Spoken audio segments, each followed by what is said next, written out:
Hello guys, good morning to all of you. I hope आप सब बहुत अच्छे होंगे। चलिए शुरू करते हैं अपना आज का करंट अफेयर सेशन अपने टुडे मोटिवेशन के साथ। If you are going through hell keep going, बस बाय विंस्टन चर्चिल। ये यूके के प्राइम मिनिस्टर थे। ठीक है, तो कहने का बस इतना सा मतलब है कि अगर आपकी लाइफ में डिफ़िकल्टीज़ है ना और बहुत बुरा फेस चल रहा है, कोई बात नहीं, उस फेस से गुजरते रहिए। कोई भी फेस परमानेंट नहीं होता। ठीक है, तो आज अगर मतलब डिफ़िकल्ट फेस भी चल रहा है तो यार अच्छा फेस भी आएगा। ठीक है, आपको क्या सिर्फ चलते रहना है। ठीक है, तो डरना नहीं है किसी भी चीज़ से, बस फेस करना है चीज़ों को और आगे बढ़ते रहना है। ठीक है, चलिए अब हम भी आगे बढ़ते हैं अपने क्वेश्चन नंबर 1 की तरफ। Who launch the themes of the Y20 summit logo and website? तो ये लॉन्च करी है स्पोर्ट्स मिनिस्टर अनुराग ठाकुर जी ने। वो youth affair and sports minister हैं। ठीक है, और जो मतलब आपको पता ही है कि जैसे G20 की प्राइम मिनिस्टर नरेंद्र मोदी ने लॉन्च करी थी थीम लोगो एंड वेबसाइट, वैसी Y20 की स्पोर्ट्स मिनिस्टर अनुराग सिंह ठाकुर ने लॉन्च करी। अब Y20 है क्या? जैसे G20 था, है ना, ग्रुप ऑफ 20, वैसे Y20 है यूथ 20, एक प्रोग्राम है। ये एक ऑफिशियल यूथ एंगेजमेंट ग्रुप है G20 का। ये G20 का ही एक ग्रुप है जो यूथ के लिए स्पेशली डेडिकेटेड है। इसलिए इसका नाम है Y20। ठीक है, G20 का ही ग्रुप है, लेकिन स्पेशली एक यूथ के लिए उन्होंने बनाया Y20। ठीक है, तो इतना ध्यान रखेंगे।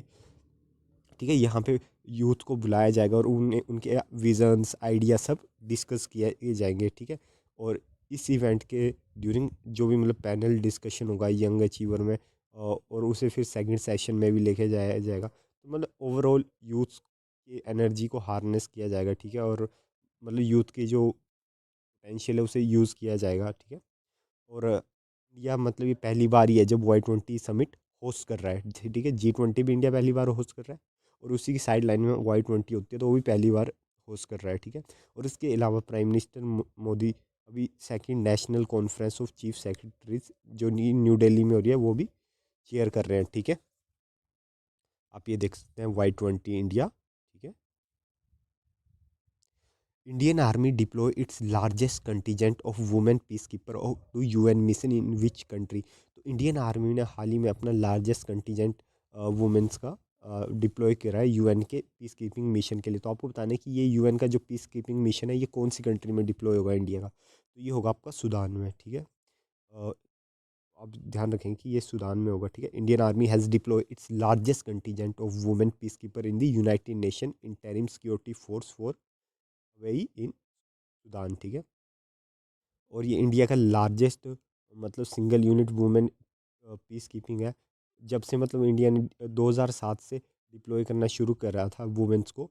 ठीक है, जो कि जैसे आपको पता ही है कि वुमेन भी पीस कीपिंग मिशंस में जाती हैं। ठीक है, हर साल, और इंडिया की तो आर्मी तो जाती जाती है। ठीक है, तो वुमेन्स भी जाती हैं। तो जो इंडियन आर्मी की वुमेन्स है 2007 से जाना शुरू किया था, और इस टाइम जो अभी जो जा रहा है ना सूडान में वो सबसे ज़्यादा लार्जेस्ट कॉन्टीजेंट है। ठीक है, तो इस बात को ध्यान रखेंगे। हो सकता है आपसे डायरेक्ट एग्जाम में पूछ लें कि इंडियन आर्मी का जो लार्जेस्ट वुमेन कंटीजेंट था वो कौन सी कंट्री में पोस्ट हुआ था UN पीस कीपिंग मिशन? तो सूडान में हुआ था। ठीक है, सूडान की कैपिटल है खार्तूम। ठीक है, इसके अलावा आपको पता है इंडियन आर्मी की कैप्टन है कैप्टन शिवा चौहान।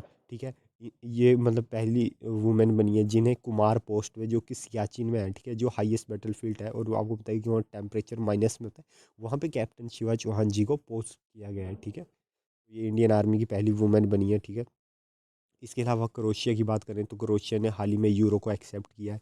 ठीक है, और स्वीडन की बात करें तो स्वीडन को भी यूरोपियन यूनियन की प्रेसिडेंसी मिली है पहले 6 महीने के लिए। ठीक है, तो इस बात को भी आप ध्यान रखेंगे। आप ये सकते हैं Indian women contingent UN peace keeping mission में। ठीक है, क्वेश्चन नंबर 3, गवर्नमेंट ने कौन सी ऑर्गेनाइजेशन को एक टेररिस्ट ऑर्गेनाइजेशन डिक्लेयर किया है? तो इसका सही आंसर है TRF, द रेजिस्टेंस फ्रंट। ठीक है, जो हमारी मिनिस्ट्री ऑफ होम अफेयर है उन्होंने अंडर UAPA, जिसका फुल फॉर्म है अनलॉ एक्टिविटी प्रिवेंशन एक्ट के अंडर इस ऑर्गेनाइजेशन को एक टेररिस्ट ऑर्गेनाइजेशन डिक्लेयर किया है। क्योंकि जो TRF है ना वो यूथ को ऑनलाइन मीडियम से रिक्रूट कर रही थी और मतलब टेररिस्ट एक्टिविटी के लिए, और TRF एग्जिस्टेंस में आपकी आई है 2019 में as a proxy outfit of Lashkar e Taiba की मतलब एक तरह से ऑर्गेनाइजेशन थी। ठीक है, दोनों मिनिस्ट्री ऑफ होम अफेयर ने बताया कि ये इन्वॉल्व थे, मतलब प्रोपोगंडा कर रहे थे टेररिस्ट एक्टिविटीज़ के लिए, ठीक है, और रिक्रूट कर रहे थे टेररिस्ट को। इसके अलावा वो इन्फिल्ट्रेशन कर रहे थे, मतलब स्मगल कर रहे थे वेपन नारकोटिक्स पाकिस्तान से जम्मू और कश्मीर में, ठीक है। और जो रेजिस्टेंस फ्रंट है ना, ये इन्वॉल्व थी मतलब साइकोलॉजिकल ऑपरेशन में भी, सोशल मीडिया में भी अपना प्रोपोगंडा फैलाने में, ठीक है, और inciting people of JNK to join terrorist outfit against Indian state. तो अभी इसे बैन कर दिया गया, और उसके कमांडर थे शेख सजन गुल, ठीक है। तो इन ये भी डेजिग्नेटेड टेररिस्ट हैं, ठीक है। तो ध्यान रखेंगे कि द रेजिस्टेंस फ्रंट को भी डिक्लेयर कर दिया गया है, ठीक है, एज ए टेररिस्ट ऑर्गेनाइजेशन। ध्यान रखिएगा। क्वेश्चन नंबर 4, कौन सी कंट्री सेंड कर रही है light AMX-10 RC armour combat vehicle to Ukraine? तो अभी यूक्रेन को ये व्हीकल देने वाली कंट्री है फ्रांस, ठीक है। फ्रांस ने अनाउंस किया है कि वो AMX-10 RX armour combat vehicle देंगे यूक्रेन को, ठीक है।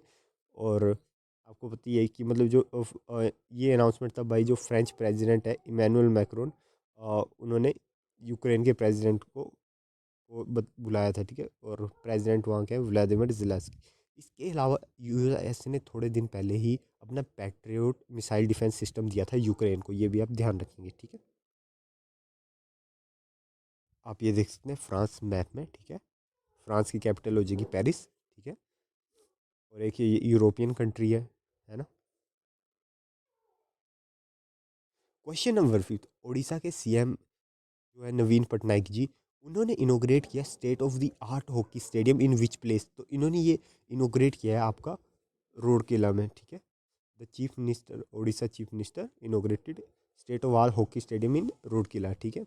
और inaugurating the stadium name after the, और ये इनका जो स्टेडियम का नाम रखा गया वो रखा गया फ्रीडम फाइटर भगवान बिरसा मुंडा जी के नाम पे, ठीक है। और स्टेडियम को बनने में टोटल कॉस्ट आई है 261 करोड़, और 15 मंथ में बन के तैयार हो चुका है। और हॉकी का आपको पता है इस बार वर्ल्ड कप भी होने वाला है, ठीक है, उड़ीसा में ही, ठीक है, इसी मंथ होने वाला है, ठीक है। 13 से 29, तो और 16 टीम उसमें पार्टिसिपेट करने वाली हैं, ठीक है। और आपको पता है कि इसके अलावा उड़ीसा की कैपिटल भुवनेश्वर, और CM का तो मैंने आपको नाम बता ही दिया, नवीन पटनायक जी, ठीक है। आप ये देख सकते हैं। तो उड़ीसा में इस बार हॉकी वर्ल्ड कप होने वाला है, ये डिटेल ज़्यादा इंपॉर्टेंट है, ये भी ध्यान रखिएगा, ठीक है। नेक्स्ट क्वेश्चन, कौन सी स्टेट गवर्नमेंट ने सेट अप करे 122 new sports complex in rural area to make state a sporting power house? तो ऐसा करने वाली स्टेट है आपकी महाराष्ट्र, ठीक है। महाराष्ट्र के चीफ मिनिस्टर हैं एकांत शिंदे, उन्होंने अनाउंस किया है कि वो 122 नए स्पोर्ट्स कॉम्प्लेक्स बहुत जल्दी बनाने वाले हैं रूरल एरिया में, मतलब कि जो गांव के एरिया हैं, ठीक है, वहाँ पे बच्चों को स्पोर्ट्स फैसिलिटी मिलनी थी, वहाँ बनाए जाएंगे ताकि वो एक स्पोर्टिंग पावर हाउस बना सके अपनी कंट्री को स्पोर्ट्स में, ठीक है। और इसके अलावा कुछ और डिटेल की बात करें तो प्राइम मिनिस्टर नरेंद्र मोदी ने 108th इंडियन साइंस कांग्रेस इनोग्रेट करी थी वीडियो कॉन्फ्रेंसिंग के थ्रू, ठीक है। और इस और क्या कहते हैं ये कहाँ पे करी है? तो ये भी आपकी महाराष्ट्र में करी है। महाराष्ट्र में स्पेसिफिक कहूँ तो नागपुर यूनिवर्सिटी है, वहाँ पे करी है, ठीक है। और थीम क्या थी इस बार ISC की? Science and technology for sustainable development with women empowerment, ठीक है, ये है। तो महाराष्ट्र में आपको दो इवेंट बता दिए मैंने, एक ये वाला 122 न्यू स्पोर्ट्स कॉम्प्लेक्स जो रूरल एरिया के खोलेंगे महाराष्ट्र में, और इस साल की ISC हुई है, इंडियन साइंस कांग्रेस हुई है महाराष्ट्र में नागपुर में, ठीक है। नेक्स्ट क्वेश्चन, आपको बताना है कि नए MD और CEO कौन बने हैं लीडिंग स्टॉक एक्सचेंज BSE का मतलब बॉम्बे स्टॉक एक्सचेंज के। तो ये आपके बन गए हैं सुधा रमन रामामूर्ति, ठीक है। Sudha Raman Ramamurthy has assumed the charge of managing director and chief executive officer of leading stock exchange BSE, ठीक है। तो इस बात का आप ध्यान रखेंगे। इसके अलावा जो सी रंगाराजन है, उन्होंने हाल ही में बुक लिखी है fork in the road my days at RBI and beyond. ये RBI के 19th गवर्नर थे सी रंगाराजन, ठीक है, ध्यान रखिएगा। ये आप देख सकते हैं MD एंड CEO BSE, ठीक है।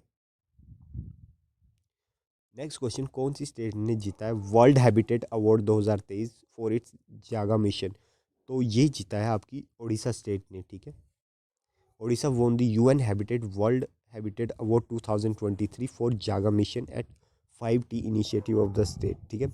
UN Habitat World Habitat Award 2023 था ये। और ये अवार्ड उन्हें मिलता है मतलब कि जो मतलब काफ़ी ज़्यादा innovative outstanding and revolutionising housing idea और प्रोजेक्ट और प्रोग्राम रन करते हैं, ठीक है, कहीं भी वर्ल्ड में, ठीक है। तो Jaga mission is the land titling and slum upgrading programme. तो जो उड़ीसा को मिला है वो इनके जागा मिशन के लिए मिला है। और जागा मिशन क्या था, एक ये लैंड टिटलिंग और स्लम एरिया को अपग्रेड करना, ठीक है, उन्हें एम्पावर करना, उनकी लाइफ को बेटर बनाना, ये प्रोग्राम था जागा मिशन, ठीक है, स्लम एरिया के लिए, ठीक है, तो ध्यान रखेंगे। ये आप देखते हैं उड़ीसा जागा मिशन, और ये सेकंड टाइम जीत रहा है उड़ीसा, ये वो, ठीक है, इससे पहले भी उड़ीसा को ही मिला था वो, ठीक है।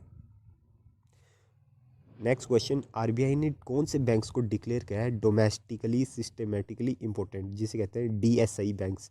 तो ये बैंक्स है आपके ऑल ऑफ दी अबव हो जाएगा, एसबीआई, आईसीआई और एचडीएफसी, ठीक है। स्टेट बैंक ऑफ इंडिया, ठीक है, आईसीआई बैंक, एचडीएफसी, और इन्हें कंटिन्यू है अभी भी ये डोमेस्टिक सिस्टमली इंपॉर्टेंट बैंक। डीएसआई भी बैंक होते हैं, उन इंस्टीट्यूशन को कहा जाता है, वो बहुत बड़े बैंक होते हैं और कभी फेल नहीं हो सकते, मतलब है ना, कोलैप्स नहीं हो सकते, वो कहते हैं जी, ठीक है।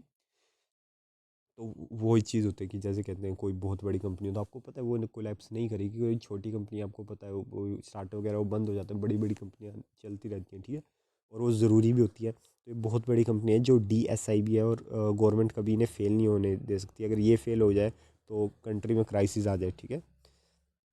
आपको पता है कि हर यहाँ पे सबका ही अकाउंट मैक्सिमम लोगों का एसबीआई वगैरह में होता ही होता है ना।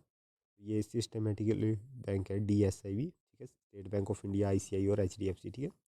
2015 और 2016 में आरबीआई ने एसबीआई और आईसीआई को डिक्लेयर कर दिया था, और अभी 2017 में एचडीएफसी को, और इस साल अब ये तीनों ही उस लिस्ट में है, ठीक है। डीएसआई भी इंपॉर्टेंट बैंक्स, ठीक है, तो याद रखेंगे डोमेस्टिक सिस्टमली इंपॉर्टेंट बैंक्स, ठीक है।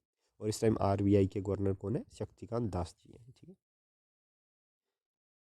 ये देखते हैं RBI tag SBI, ICI and HD bank है systematically important banks. So guys, thanks for watching the video. मिलते हैं कल सुबह अपने करंट अफेयर सेशन में, तब तक टेक केयर।